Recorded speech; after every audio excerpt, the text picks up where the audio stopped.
All right, talk about starting off on the wrong foot. The average college student leaving school with about $37,000 in debt. Wow. So how can you avoid making these costly mistakes in college? The national best-selling co-author of the Graduate Survival Guide is here. There's his book. Anthony O'Neill wrote this book. He's also a youth expert and a speaker for Ramsey Solutions. A great guy. Good morning to you. Good morning. Good morning. Good to see you again. Good to see you again, too. How do you avoid the $37,000 in loan? Don't take out the loan?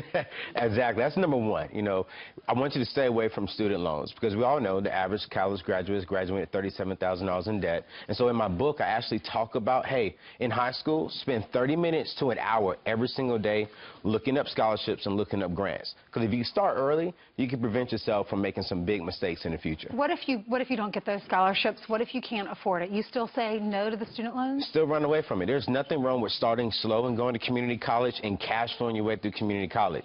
And we talked about this. People don't ask where did you start, they ask where you finish. So if you start slow and start small, right, you can pay cash and grow yourself from there. So a lot of people say build up your credit rating, so get a credit card, make some small purchases, and then pay it back.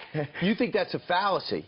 Absolutely. You know, that was the number one thing that happened to me, one of my biggest mistakes. I was in $25,000 worth of credit card debt before I even turned 18 and a half. What'd you buy? Man, flowers, pizza, and some cake. But, you know, I tell students, hey, stay away from credit cards and just use your debit card. So in the book, we break down what is a debit card and how to pay cash for everything and run away from financing it.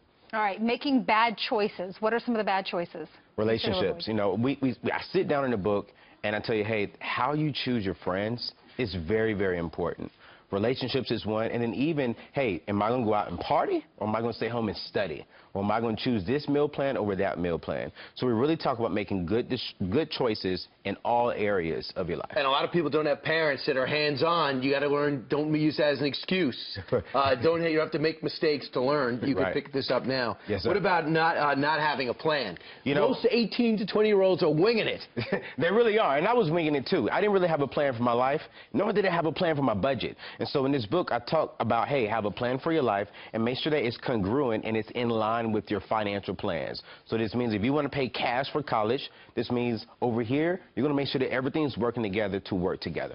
God, that would be so nice just to walk through life and just wing it. But you have to have a plan. Right. Yeah. Look at me. I'm trying to learn like everybody else. Not saving money a problem. It's a huge problem. You know, the average college student has zero money in their savings account. And so what we're teaching kids is, hey, set aside $500 before you graduate, and then from there, just stack on and saving for all your goals. Goes back to your plan. Whatever your plan is, whatever your goals are, make sure that you're saving cash for it. You know, when I graduated college, I remember a guy sat me down and he said, definitely start investing in your 401k. It's free money because most companies will match it. And I said, well, I'm not making that much. I don't know if I have enough to put in 401k. He goes, you're making more than you ever have in your life. It might not be a lot, but go ahead and invest it because you're not going to miss it. No matter how small. Yeah. Investing, that was great advice. Investing is great. And I always tell kids, too, before you invest, I want you to stack away 3 to 6 months of your income. That's the very first thing. And then after that, yes, put all your money, as much as you can, into retirement. Money is freedom. It really is. It really doesn't make you happy, but it does make your life easier. It really does. The name of the book is The Graduate Survival Guide. Anthony O'Neill, thanks so much. And Ainsley, thanks for your notes of wisdom, too. Thank you so much. We're going to write the next book together. Absolutely.